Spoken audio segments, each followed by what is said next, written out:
अब देखो इसमें लिखा है, वीर ही हृदय को पुष्ट तथा कर्तव्यशील बनाता है। वीर से ही सर्वांग में जीवनी शक्ति संचालित होती है। जो वीरवान है, ब्रह्मचर्यवान है, वो बड़ा तेजस्वी होगा, मतलब आंतरिक उसकी स्फूर्ति बहुत होगी। वीर से ही मस्तिष्क शांत और विचार शक्ति संपन्न रहता है। ओवर थिंकिंग, जो निगेटिव चिंतन है, ये काटता है। जो ब्रह्मचर्य है वो गंभीरता और शांति प्रदान करता है। वीर से ही दृष्टि और श्रवण शक्ति स्थिर होती है। वीर से आपके जो वीरवान है उनके ज्योति नेत्र की और उनकी श्रवण शक्ति बड़ी पुष्ट होगी।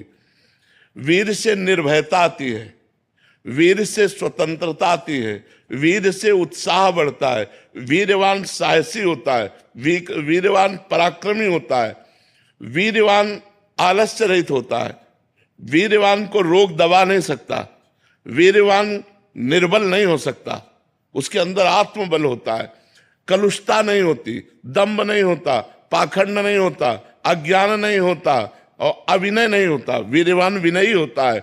दुर्गुण दुराचार्य भाग जाते हैं जो ब्रह्मचर्य रहते हैं। जो वीरवान है वो हर कार्य की सिद्धि कर सकते हैं। जो ब्रह्मचारी है वो हर कार्य की सिद्धि कर सकते हैं। जो वीरवान है उससे पुष्ट और स्वस्थ संतान उत्पन्न होती है।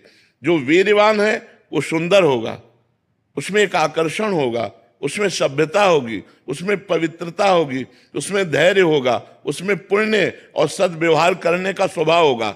वो जो कार्य करेगा वो पुण्यात्मक करेगा और सद्व्यवहार करेगा।